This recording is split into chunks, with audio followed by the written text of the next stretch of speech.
Hi, this is Andrea Wood. I am with the Orange Group, and I teach at Midvale Middle School. I'll give you a background on what my classroom is set up like.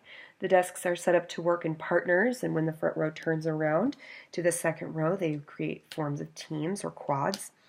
I teach 3 sections of ELD throughout the day, so three, which are all non-native speakers who have scored between a 2 and a 4 on the WIDA, on the state WIDA test.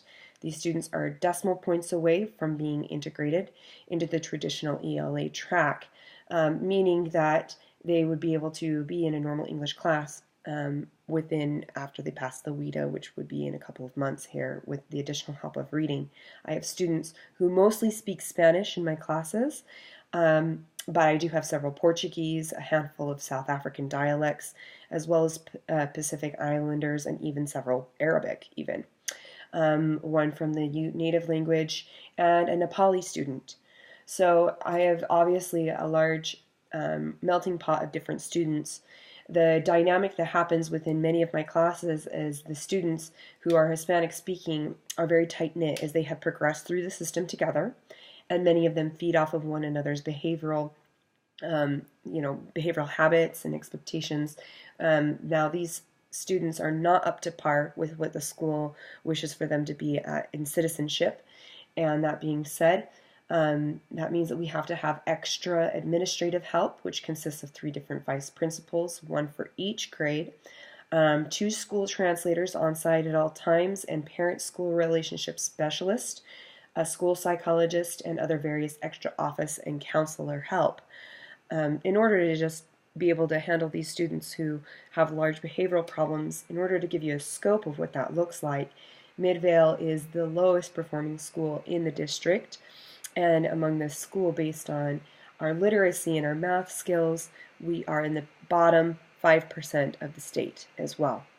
So this is the school I teach at. You can understand that having to teach them English language, as well as there will be a lot of behavioral and a lot of citizenship interactions going on there as well.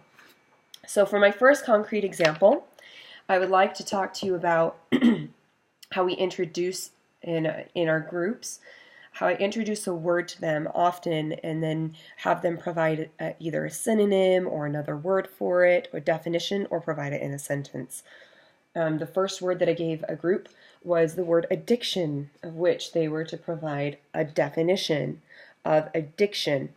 And this was what I got back from one of my groups. As I was walking around, I saw this. I quickly grabbed my phone and I took a photo. They thought I was crazy, but I was so excited, as this is still within the first 1 and 2 chapters of the Finnegan reading. They had spelled the word urge, and as I said it aloud, it took me a second. I thought, what is that word?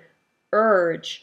And little Jose says to me, you know, Mrs. Wood, like the urge to do something. Well, correct. He understands what the word addiction means. He even defined it, but look at the way he had spelled it. It was E-A-R-G-E, which is very interesting, and I thought about that afterwards.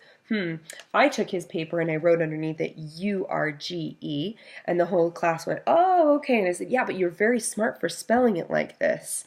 And I realized later that where they were pulling their knowledge is if you were to take it, I have spelled here two different forms in IPA. The word urge right here. Oh, it's upside down, sorry.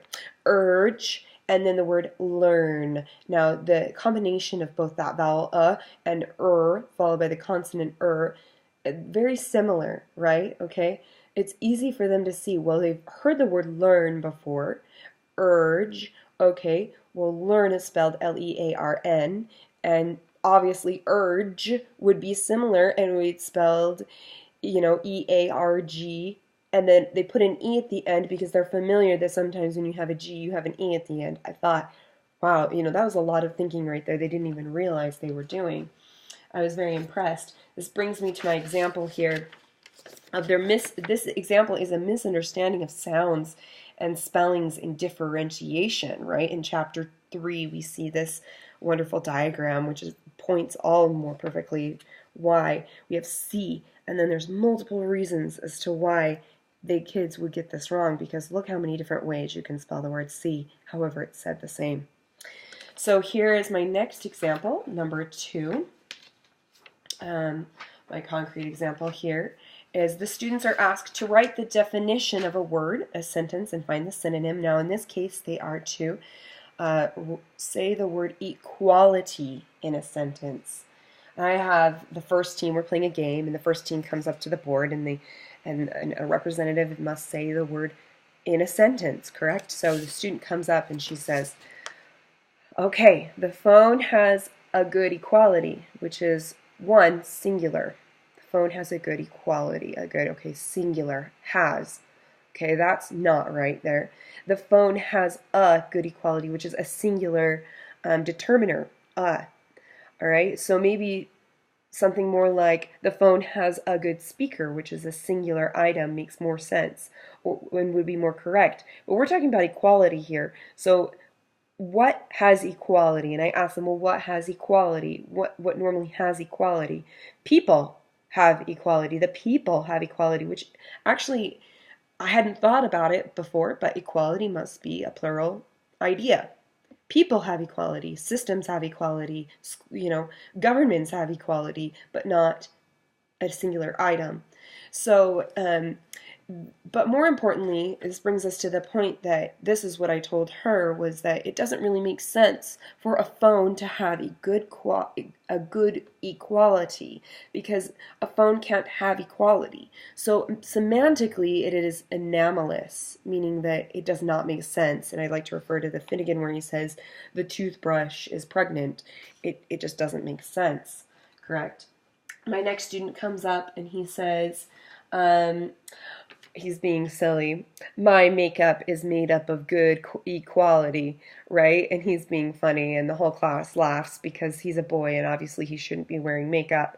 I jest with him for a second about this concept, and I say, however, I think the word you're thinking of is, my makeup is good quality. I have the class speak quality and then say equality, because that E, the prefix of E, makes all the difference. It is that derivational morpheme there, the original morpheme being quality, and then once you put the E in front of it, it actually changes the initial meaning.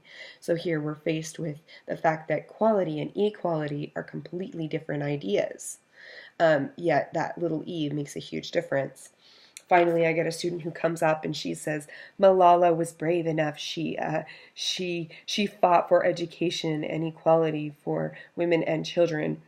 Now, she used her text. She researched. She looked back through some of her resources that we've been doing in class, and she had found this sentence somewhere, which was what they were supposed to be doing with the objective. The other two had come up and kind of just used it from their prior knowledge. Which brings me to the next thing, is that when we have students who are not taught what the reasoning is for why a sentence or why a word means what it is, they use it in a social context.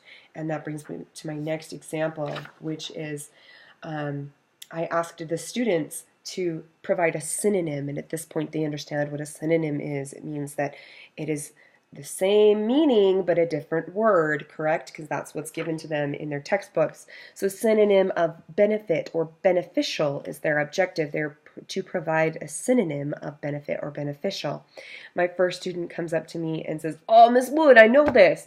They're friends with benefit, right? Oh, and he's funny. He's super funny, right?